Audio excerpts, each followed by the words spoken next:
And now we want to look at what it means for us to implement this antidote against the temptation of power.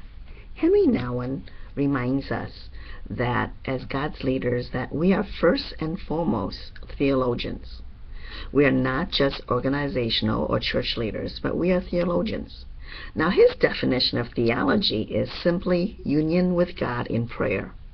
So therefore, we practice theological reflection as theologians, where our own consciousness is raised to the knowledge of God's gentle guidance through prayer.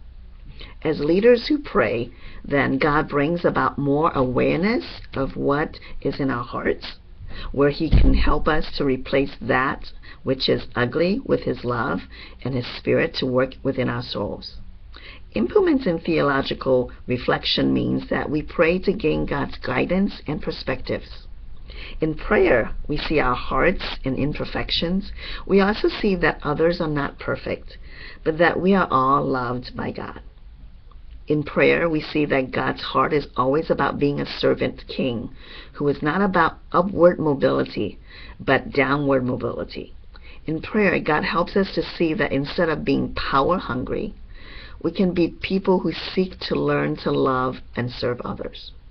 We replace power with love. As we pray, we will see God guiding us to see our church structures through his lens. He can show us if our structures will be helpful for all of God's people to thrive and grow or lead in. Hence, God gives us perspectives about our structures. Along with that, he can give us perspectives on how to invite more leadership amongst our communities.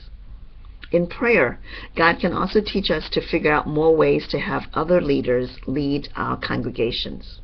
He can teach us to even figure out more ways for others to lead even us. He can show us how to have all of us lead in plurality, or simply that we all share leadership instead of only a few of us leading. We all lead with God.